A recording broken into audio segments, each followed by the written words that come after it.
आदाब नाज़रीन, उर्दू खबरों में आप सभी का खैर मक़दम है। नज़र डालते हैं इस वक्त की अहम सुर्खियों पर। हरियाणा में इंतखाबी मुहिम ने और पकड़ी रफ्तार। वज़ीर-ए-आज़म नरेंद्र मोदी ने हिसार में जलसा करके कांग्रेस को घेरा। डबल इंजन वाली हुकूमत के काम का किया जिक्र। हरियाणा कांग्रेस ने जारी किया इंतखाबी मंशूर।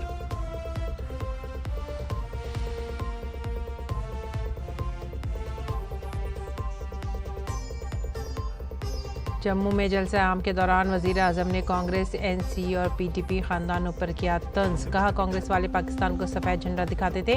बीजेपी हुकूमत ने गोली का जवाब गोले से दिया।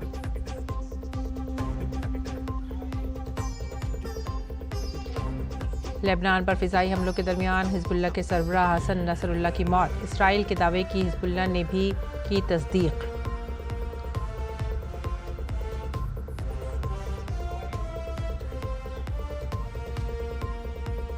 अक़वाम मुत्तहिदा में पाकिस्तान को भारत का मुंह तोड़ जवाब। राइट टू रिप्लाई के तहत भारतीय नुमाइंदे ने पाकिस्तान को किया बेनकाब। कहा, उस मुल्क की क्या बात करें जिसने उसामा बिन लादेन को तवील अरसे तक दी पनाह।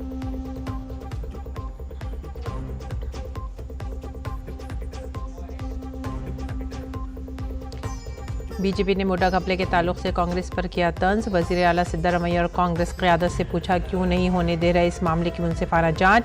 घपले के अहम मुल्जिम हैं कर्नाटक के वज़ीर आला।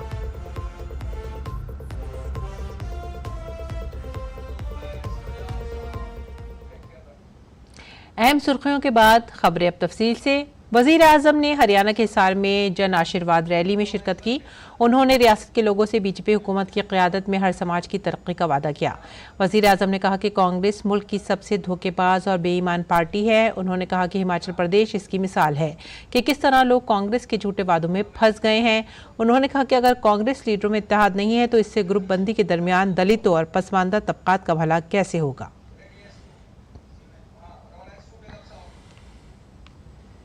आप देख रहे हैं कि कैसे यहां कांग्रेस में मुख्यमंत्री बनने के लिए मारामारी मची है। बापू भी दावेदार है और बेटा भी दावेदार है और दोनों मिलकर बाकियों को निपटाने में लगे हैं। और ये सब देख करके हरियाणा के जागरूक नागरिक कांग्रेस को निपटाने में लग पड़े हैं। साथियों, इस गुटबाजी के बीच कांग्रेस में दलितों और पिछड़ों के लिए दरवाजे एकदम बंद है। कांग्रेस जानती है कि दलित उसको वोट नहीं देता, इसलिए वो पूरे दलित समाज से नफरत करती है।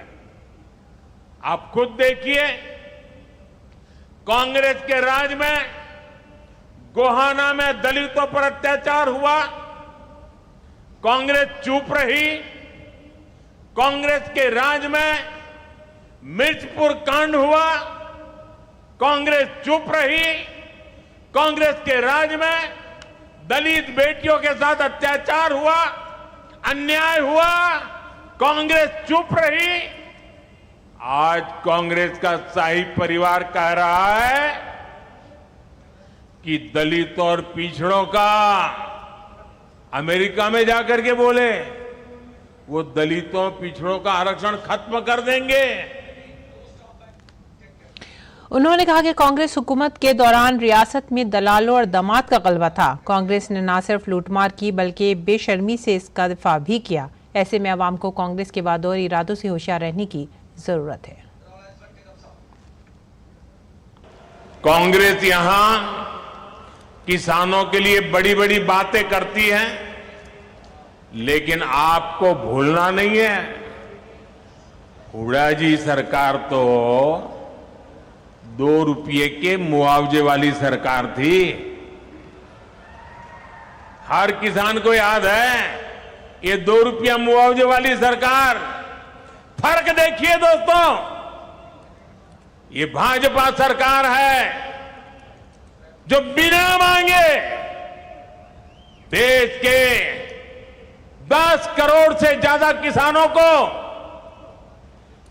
पीएम सम्मान निधि हर वर्ष 6,000 रुपया सीधे उनके बैंक में खाते में जमा करती है, उनके सम्मान की चिंता करती है। और वो लोग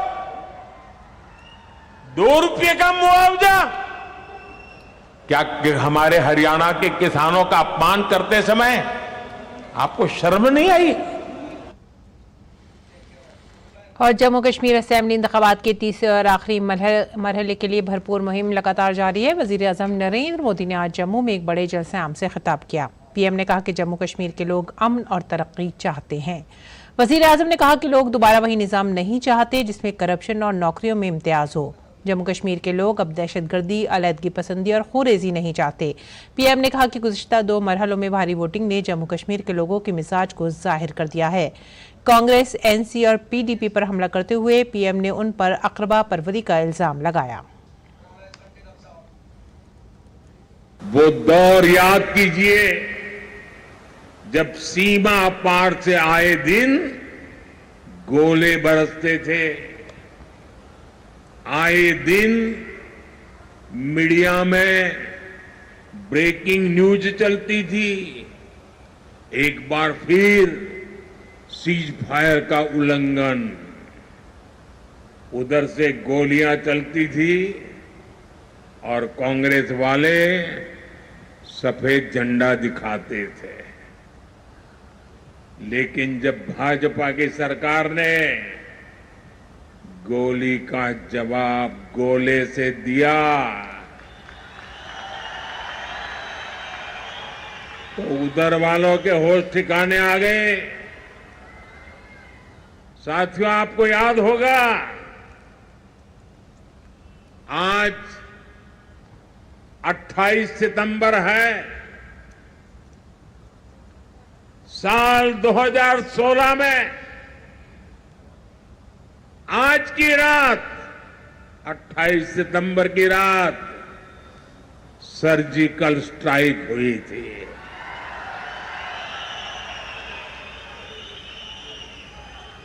भारत ने दुनिया को बता दिया था ये नया भारत है, ये घर में घुसकर मारता है।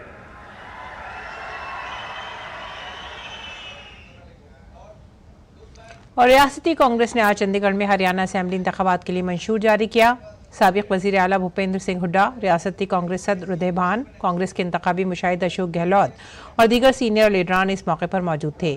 40 सफ़ात पर मुश्तमिल इंतखाबी मंशूर में कांग्रेस ने लोगों को 25 लाख रुपए तक का मुफ्त इलाज और खवातीन को हर माह 2,000 रुपए देने का वादा किया है।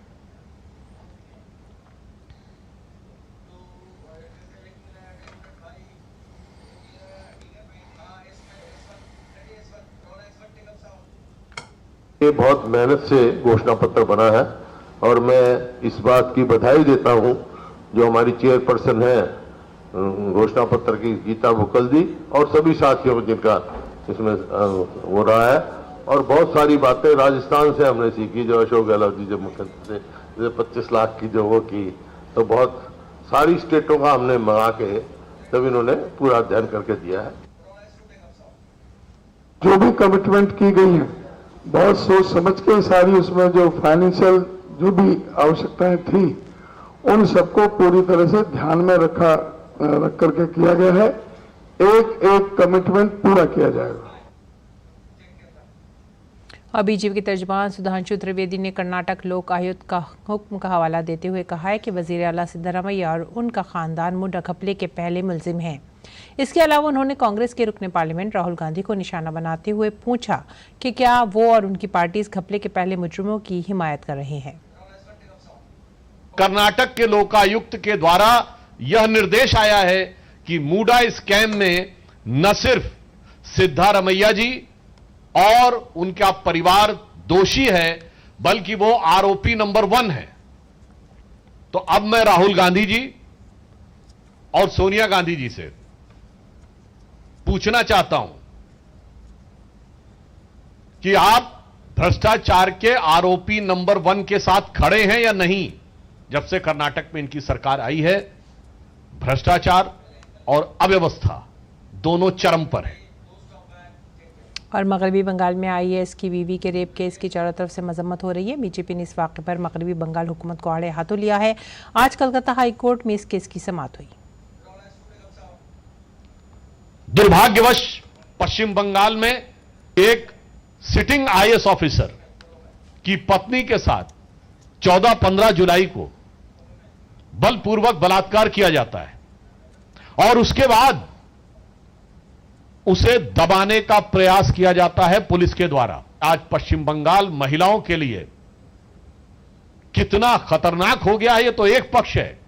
सिर्फ अपराधियों का आतंक नहीं है, यहां पे अपराध और पुलिस, अपराध और सरकार के बीच में एक दुर्लभ संधि दिखाई पड़ रही है। जिस प्रकार से उनके परिवार ने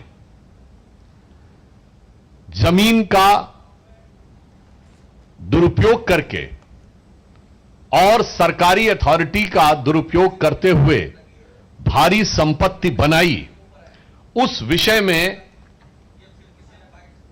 न्यायालय ने यह निर्णय दिया है, जिसमें मुख्यमंत्री श्री सिद्धारमैया को आरोपी नंबर 1 बनाया है। और महत्वपूर्ण बात यह है, यह कोई सेंट्रल एजेंसी ने जांच नहीं की है, किसी ने अपनी तरफ से जाके अर्जी नहीं दी है, यह कर्नाटक के लोकायुक्त कोर्ट में यह निर्णय आया है।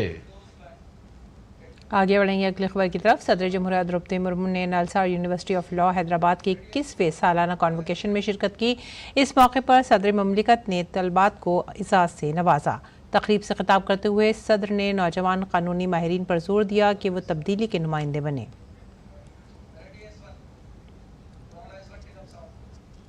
I admire the efforts of NALSAR in taking care of issues concerning disability, access to justice, prison and juvenile justice, and legal aid.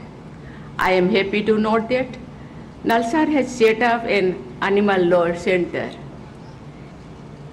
It reminds me of my tenure as the Minister of Department of Fisheries and Animal Resources Development in Orissa nearly 20 years ago. I expect the younger generations to protect animals and birds, trees and water bodies as necessities for well-being of the humanity. NALSAR's Animal Law Center is a good step in that direction. भारतीय सिफारतकार भाविका मंगल नंदन ने अक़वाम मुत्तहिदा की general assembly में पाकिस्तानी वज़ीर आज़म शहबाज शरीफ को मुंह तोड़ जवाब दिया। भाविका मंगल नंदन ने पाकिस्तानी वज़ीर आज़म शहबाज शरीफ के भारत के खिलाफ बेबुनियाद इल्ज़ामात का मुंह तोड़ जवाब देते हुए कहा कि पाकिस्तान खुद दहशतगर्दी, मंशियात की तिजारत और बैन अल-अक़वामी जराइम का गढ़ है। Mr. President, this assembly regrettably witnessed a travesty this morning. A country run by the military with a global reputation for terrorism, narcotics trade, and transnational crime has had the audacity to attack the world's largest democracy. I speak about the reference to India in the speech of the Pakistani Prime Minister. As the world knows, Pakistan has long employed cross-border terrorism as a weapon against its neighbors. It has attacked our parliament, our financial capital Mumbai, marketplaces and pilgrimage routes. The list is long. For such a country to speak about violence anywhere is hypocrisy at its worst. It is even more extraordinary for a country with a history of rigged elections to talk about political choices, that too in a democracy. भारतीय सिफारतकार ने कहा कि पाकिस्तान जम्मू कश्मीर में होने वाले assembly इंतखाबात को मुतासिर करने की हर मुमकिन कोशिश कर रहा है। The real truth is that Pakistan covets our territory and in fact has continuously used terrorism to disrupt elections in Jammu and Kashmir, an inalienable and integral part of India.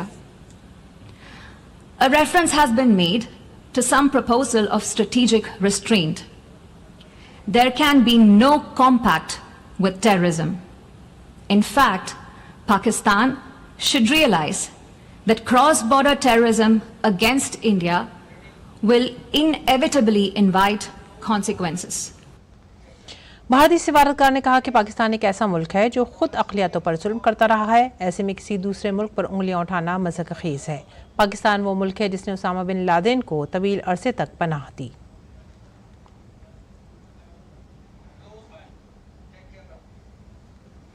वज़ीर ख़ारजा डॉक्टर एस जयशंकर आज अक़वाम मुत्तहिदा की general assembly के 79वें इजलास से खिताब करेंगे। इजलास के दौरान वो किसी को पीछे ना छोड़ना, मौजूदा और मुस्तक़बिल की नस्लों के लिए अमन, पायदार तरक्की और इंसानी वक़ार के लिए एक साथ काम करना जैसे मौजू पर अपना ख्याल पेश करेंगे। इसके अलावा वो हालिया आलमी मसले पर भारत का रुख रखेंगे।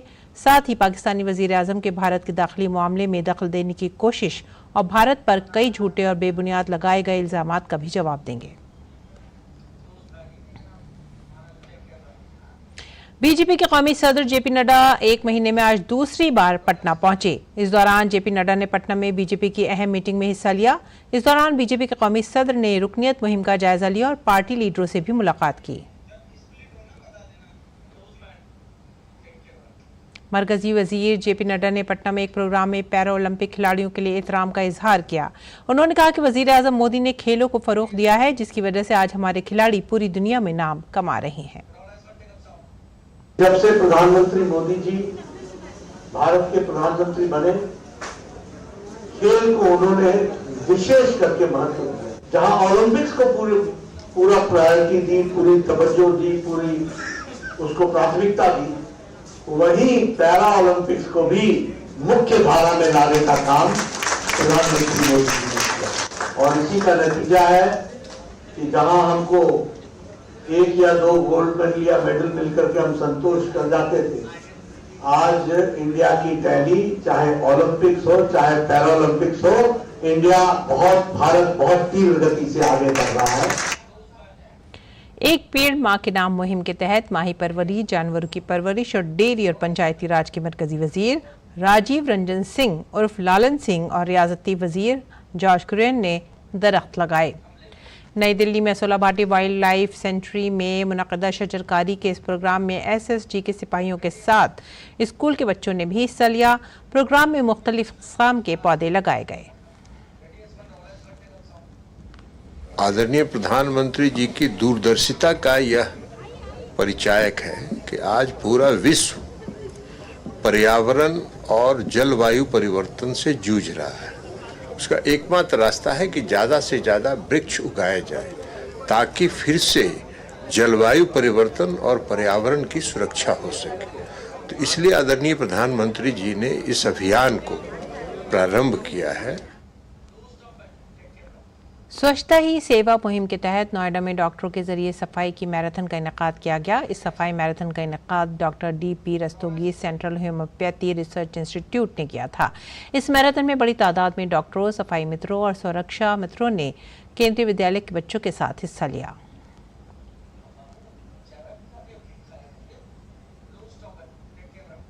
आगे बढ़ेंगे अगली खबर की तरफ। कृष्णागिरी तमिलनाडु के ज़िले के उथपनपल्ली के पास वनियापुरम गांव के पास टाटा इलेक्ट्रॉनिक्स कंपनी के एक प्लांट में आग लग गई। ये आग केमिकल प्लांट में लगी है। आग में किसी भी जानी नुकसान की कोई खबर नहीं है, हालांकि करोड़ों रुपए के सामान का नुकसान हुआ है।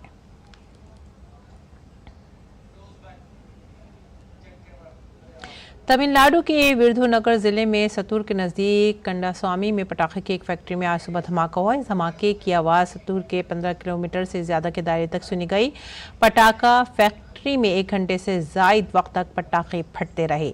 राहत और बचाव के कामों के लिए फायर ब्रिगेड का अमला मौके पर मौजूद रहा। आपको बता दें कि विरुधुनगर पटाखों के मरकज़ के तौर पर जाना जाता है। मुल्क के 90% से ज़्यादा पटाखे यहाँ पर तैयार किए जाते हैं।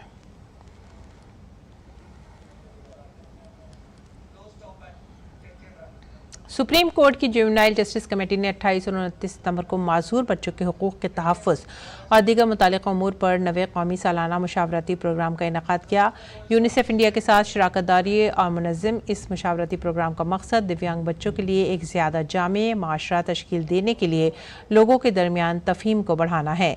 Chief justice of India justice DY Chandrachud ने इस तकरीब में इफ्तिताई खुतबा दिया। ख़वातीन और बहबूद इत्फ़ाल की वज़ीर अन्नपूर्णा देवी, सुप्रीम कोर्ट की जुवेनाइल जस्टिस कमेटी की चेयरपर्सन जस्टिस BV नगरत्ना और यूनिसेफ इंडिया की नुमाइंदा सिंथिया मैककैफरी ने भी इफ्तिताई इजलास से खिताब किया। इस मौके पर सबने माजूर अफराद से मुतालिक किताब का इजरा किया ताकि लोगों को माजूरी के हवाले से जामे इस्तिलाहात के इस्तेमाल के बारे में आगाह किया जा सके। ये किताबचा ब्रेल और ऑडियो बुक के तौर पर भी जारी किया गया।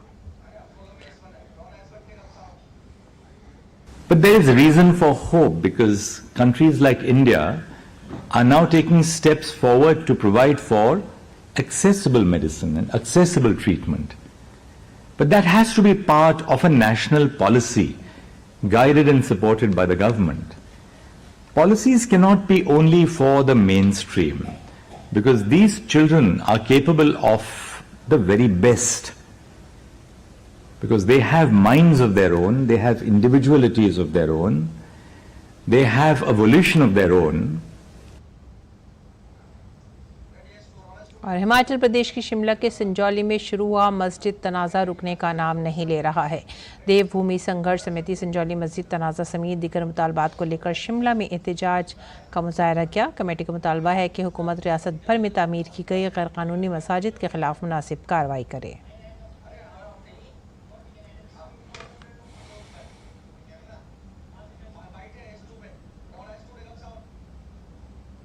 देवभूमि संघर्ष समिति आज यहाँ पे प्रोटेस्ट कर रही है। 2-3 बिंदु है। एक पहला विषय है, हम केंद्र सरकार से भी आग्रह कर रहे हैं कि जो वक्फ बोर्ड है इसे निरस्त किया जाए, भंग किया जाए।